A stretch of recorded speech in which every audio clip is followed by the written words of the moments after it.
اس مقام کا نام ہے اقصی۔ اقصی اس مقام کو کہتے ہیں جس میں سب سے زیادہ سجدے کیے جا رہے ہوں یا کیے گئے ہوں، اور وہاں ایک یاقوت و حمر کا قبہ پروردگار نے بنایا، اور اس قبے میں اس نور مقدس کو رکھا کہ میری یہاں بندگی کرو، میری یہاں تسبیح پڑھو، میری یہاں تحلیل کرو، اور وہی ملائکہ اور رب ذوالجلال اس تسبیح کو وہاں سنتے رہے۔ اور پھر جب وہ نور وہاں رہا اور محمد مصطفیٰ کو نبوت سے سرفراز کیا تو نبوت کے تیسرے یا چوتھے سال اللہ نے اپنے حبیب کو معراج پر بلا دیا، اور جس کا تذکرہ معراج کے سورتوں میں موجود ہے، اور مشہور معروف سورہ ہے سبحان الذی اسری بعبدہ لیلا من المسجد الحرام الی المسجد الاقصی۔ ہم نے اپنے محبوب کو سیر کرائی رات کے وقت مسجد الحرام سے مسجد الاقصی تک۔ اور سیر کا تذکرہ قبلہ کچھ یوں ملتا ہے کہ جبریل نے ایک نوری لباس لا کر اور کوثر کے پانی سے وضو کا آفتابہ لا کر اور حضور کو اٹھایا اور وہ پانی پیش کیا، حضور نے وضو کیا اور وہ نوری لباس زیب تن فرمایا۔ پھر ایک برق نما سواری جو اللہ نے قدرت کاملہ سے بنائی تھی جسے براق کہتے ہیں، اور یہی سائنسدان کہتے ہیں کہ یہ برقن سے نکلا ہے براق، اور ان برقن سے یہ بجلی نکلی ہے، اور بجلی کی جتنی رفتار ہے یہ 500 نوری سال، یہ نوری سال یعنی 500 برس بجلی کی رفتار کی طرح اگر پہلی زمین سے آسمان تک سفر کیا جائے تو یہ پہلے آسمان تک پہنچا جا سکتا ہے، پھر پہلے سے دوسرا، دوسرے سے تیسرا، پھر تیسرے سے چوتھا۔ میں نے واقعہ معراج میں پڑھا ہے کہ پیغمبر نے وہاں ایک ایسا فرشتہ دیکھا جس کا نصف حصہ آگ کا تھا اور نصف حصہ برف کا تھا، درمیان میں لکیر کھینچی ہوئی تھی۔ اب آپ کیا سمجھتے ہیں کہ اگر برف سے پانی پگھلے گا تو آگ کا کیا حشر ہوگا؟ اگر آگ ہوگی تو پھر برف کا کیا حال ہوگا؟ لیکن قدرت نے محمد مصطفیٰ کو وہ نظام دکھایا کہ نہ آگ برف کو پگھلا رہی ہے نہ برف آگ کو بجھا رہی ہے۔ تو پوچھا مالک یہ کیا ہے؟ کہا یہی میری قدرت ہے، میں ہی ہوں جو ناممکن کو ممکن بناتا ہوں۔ پھر قبلہ انبیاء کو نماز پڑھائی ہے حضور نے، اور اس کے بعد یہ کہتے ہیں، میں اکثر اقبال بنی ہاشم کے سوا ادھر جو معصومین امام بارگاہ ہے میں نے یہ ایک جملہ پڑھا تھا کہ جبریل حضور کے ساتھ جب گئے تو اس کا مقام تھا سدرہ، وہاں جبریل رک گئے۔ اور ہمارے یہاں سندھی کے جتنے مفسرین ہیں، یہ مولانا تاج محمود امروٹی ہیں، مولانا عبد الکریم بیر والے ہیں، جتنے بھی سندھی اہل سنت کے مفسرین ہیں، انہوں نے لکھا ہے اپنی تفسیروں میں کہ جبریل حضور کے ساتھ اللہ کے حکم سے اس لیے گئے تھے کہ حضور کا راستہ دیکھا ہوا نہیں تھا،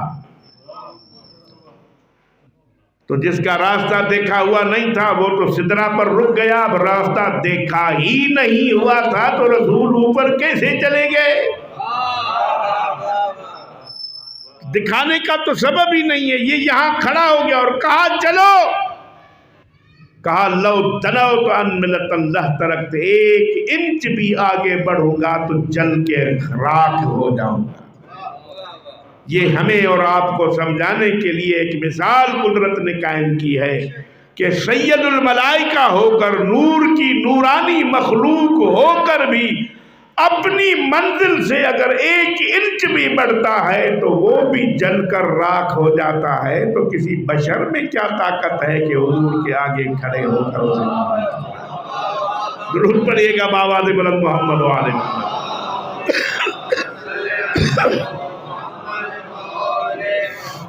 یہاں پر دو چار یہاں پر ایک دو لطیف نکتے ہیں قبلہ اظہر حسین زیدی کے، جب تک میں نہیں پڑھوں گا تو میرا کھانا بھی ہضم نہیں ہوتا۔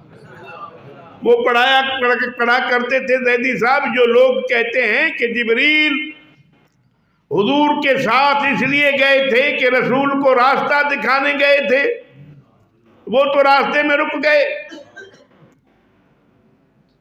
پھر کہتے ہیں کہ نہیں، معراج پر حضور جو گئے ہیں وہ اللہ کے گھر گئے ہیں۔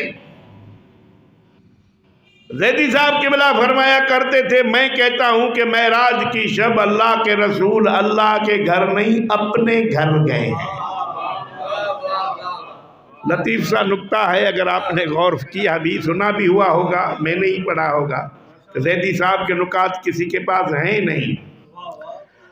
وہ فرمایا کرتے تھے اللہ کے گھر نہیں اپنے گھر گئے تھے، تو ان کی دلیل بڑی مضبوط ہوتی تھی۔ تو لوگوں نے پوچھا قبلہ وہ کیسے؟ فرمایا دیکھو زمین پر اللہ کا گھر نہیں تھا؟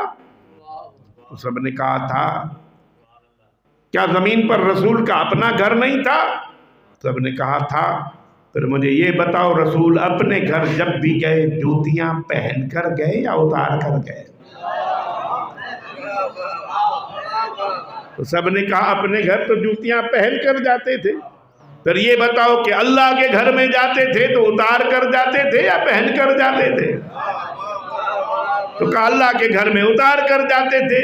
پھر زیدی صاحب فرمایا کرتے تھے کہ یہی دلیل ہے کہ جب جوتیوں سمیت گئے ہیں تو سمجھو اللہ کے گھر نہیں اپنے گھر گئے ہیں۔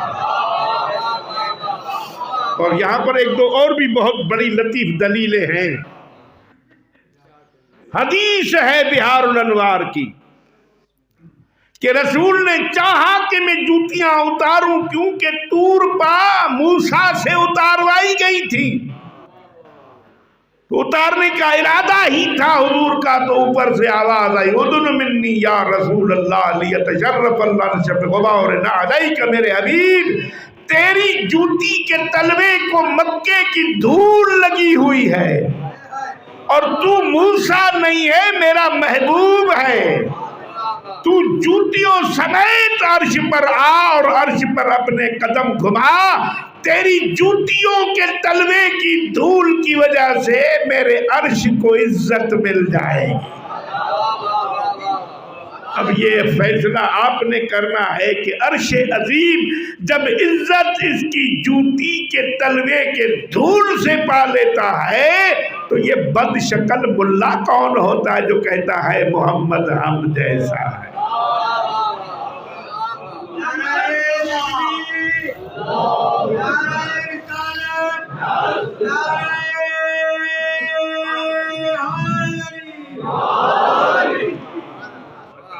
نہیں، ابھی میں لطیف نکتے کی طرف آ رہا ہوں۔ جوتیوں سمیت گئے، اور بھی زیدی صاحب کہا کرتے تھے کہ کچھ لوگوں کا خیال ہے کہ محمد جسمانی طور پر معراج پر نہیں گئے، خواب میں معراج کی تھی، خواب دیکھا تھا معراج کا، تو ان کو قبلہ دلیل دیا کرتے تھے عقل کے ناخن لو، یہ جوتیاں روح کبھی جوتیاں نہیں پہنتی، جوتیاں بدن پہنتا ہے، پاؤں پہنتے ہیں۔ اور یہاں پر ایک لطیف نکتہ طالب جوہری صاحب کا بھی ہے، وہ فرمایا کرتے تھے کہ جوتیاں نیچے ہیں، رسول کے پاؤں اوپر ہیں، پھر رسول کے پاؤں کے اوپر رسول کی پنڈلیاں ہیں، پھر ان سے اوپر رسول کی کمر ہے، پھر اس رسول کی کمر سے اوپر رسول کا صدر ہے، اور رسول کے صدر سے اوپر رسول کے شانے ہیں، اور اس علی کا کیا مقابلہ جس نے وہاں قدم رکھے جہاں رسول کے شانے تھے۔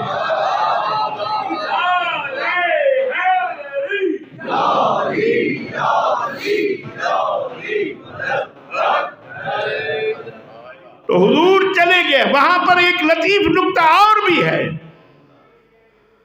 کہ اللہ نے موسیٰ سے کلام کیا تھا طور پر، اور کلام کس چیز سے کرتے تھے؟ مالک الملک، کیونکہ پھر شیعوں کی توحید بڑی خطرناک ہے، شیعوں کی توحید خطرناک ایسی ہے کہ شیعوں کے یہاں اللہ ایسا ہے جس میں نہ کوئی شے داخل ہوتی ہے نہ خارج ہوتی ہے۔ یہ داخل ہونا خارج ہونا یہ کیفیت ہے، اور اللہ وہ ہے جو کیفیتوں سے پاک ہے، وہ کیفیتوں کا خالق ہے۔ ہاں، توحید کو کہاں سمجھا ہے لوگوں نے؟ یہی وجہ ہے کہ شیعوں کے یہاں اگر توحید نہ ہوتی، ہم وہاں بھی تھے پھر شیعوں میں کنورٹ ہوئے، پھر یہاں آ کر کچھ ذاکرین کو سنا کہ اللہ کو پینشن پر بٹھا دیا، سارے اختیارات اہل بیت علیہ السلام کو دے دیے، پھر ہمارا جی چاہ رہا تھا کہ اگر یہی توحید ہے تو پھر وہاں اچھے تھے، پھر وہاں جا کر علماء سے ملے تو انہوں نے کہا یہاں کیا ہے، دھول ہے، یہاں تو خدا کرسی پر بیٹھتا ہوا نظر آئے گا۔ اگر توحید سمجھنی ہے تو ائمہ کی دعاؤں کو پڑھیں، پھر دعائے جوشن کبیر کو پڑھا اور اللہ کے اسماء کو پڑھا اور اللہ کے صفات کو پڑھا، پھر پتا چلا کہ توحید ہے ہی یہ جو ائمہ معصومین نے بتایا۔ درود پڑھیے گا بابا بلند محمد علیہ۔ تھوڑا تھوڑا آگے آ جائیں، پھر لوگ آ جاتے ہیں بیچارے کھڑے ہو جاتے ہیں، نوازش ہوگی آگے آ جائیں تھوڑا تھوڑا۔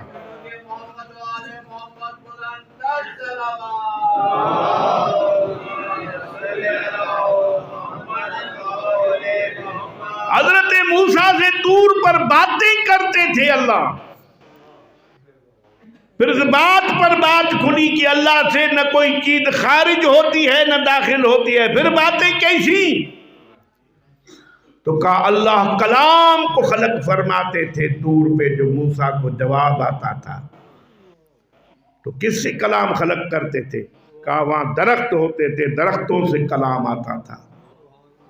یہاں پر تو میں آپ کو بھول بھٹک کر لایا ہوں، اور پھر یہاں سمجھانے کے لیے ایک اور بھی بات کرنی ہے کہ حضرت موسیٰ کو بلا کر مالک الملک نے قدرت کاملہ سے یہ سوچا کہ اس کی رغبت، اس کا انس کس چیز سے ہے،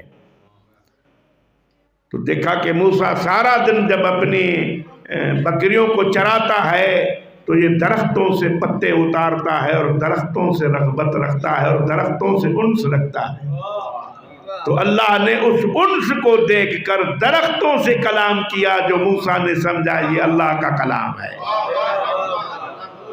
تو آپ جو ٹیک لگا کر بیٹھے ہیں وہ تو ویٹھے ہی بیٹھے ہیں کہ ہم بس یہاں سے چرنا ورنا نہیں ہے، تو ان سے کلام کر رہا ہوں کہ موسیٰ کو بلا کر وہاں کلام کیا درخت سے، کیونکہ موسیٰ کا انس درختوں سے تھا، تو رسول کو بلانے سے پہلے دیکھا کہ یہ کس سے انس رکھتا ہے،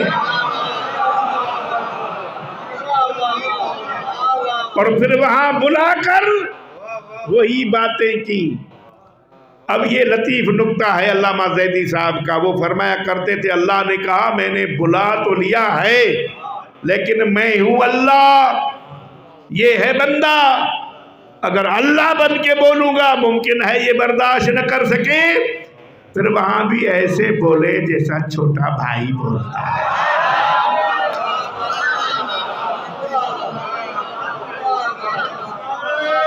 حیدری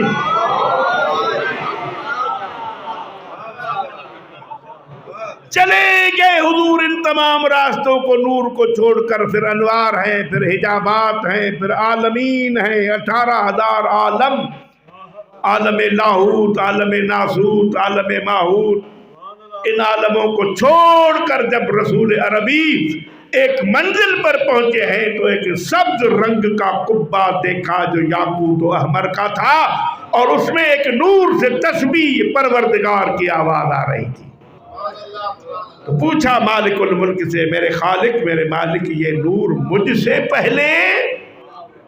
کہا محمد یہ میری قنید خاص زہرا ہے،